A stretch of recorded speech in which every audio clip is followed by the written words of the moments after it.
We're joined by Nick Calvert, the newly crowned Gold Coast PSA champion. Congratulations, mate. Cheers, Chris. Thanks very much. You're happy to finally break that streak against Brian, mate. You guys have had some memorable battles, and that was just another incredible chapter in the great rivalry you guys have got on the court.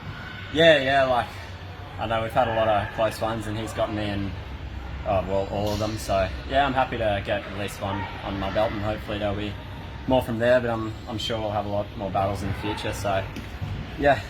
Exciting times ahead. Your game's improved on and off the court over the last 12 months. You've worked so hard on keeping your fitness up, even when you couldn't get out on the court, and even your performances on the court have been fantastic. Have you really starting to see the rewards that you've been putting in off the court? That's seeing you're getting good rewards on it.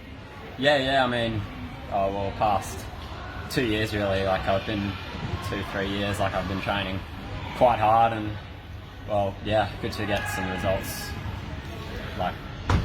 Good to get some results from it. Like if I was going the same after 3 years, I wouldn't be too happy. So you change your tactic a little bit. Now that first game, Brian just ran out of the blocks, so he was 7-love up.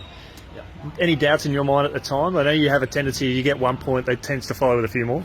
Yeah, I mean, I started really loose in the first game, and there's no excuse for that really. But Brian played well, and I think I used that second half of the game. I wasn't necessarily going to win, but I just used it to get myself back in the match and put a bit of lactic acid in his legs, which I think I did well, and I was able to continue that form through the second and the rest of the game. So I'm happy, despite starting like that, I'm happy how I approached the rest of that game, and even though I lost, I was able to set myself up well for the second, third and fourth. So how important is it when you know that you're probably going to lose that game, just in terms of your mental confidence, to get a few points on the board to jet set yourself into that next game? Oh yeah, it's important. Like if I lose that one, 11-love, 11-1, you sort of fight for the rest of the match, and there's no real coming back from it. So I just wanted to concentrate on not winning points necessarily, but just playing good squash, just playing my game of squash, getting on the volley.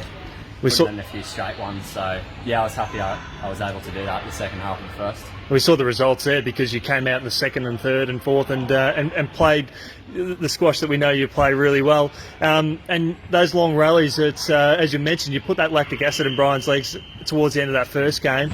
Just working him around the court, that's something that sort of comes natural to you. You've got, because your fitness level is at a pretty good level at this stage.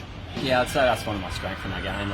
My fitness and being able to keep that intensity up for a long amount of time, and I think that's, Brian's probably a lot more skillful than me, so, rarely I win the first game against Brian just because when he's fresh there's not much I can do, skill-wise, and that's something I'm working on. Because he's hitting a lot more winners, isn't he, in that early stage? Yeah, and just working the ball around the front and sort of a lot more better, and hitting winners, so once I was able to sort of take that out of his game, I think I had a real bigger of a chance to win, and I was able to capitalise on that. So yeah, happy.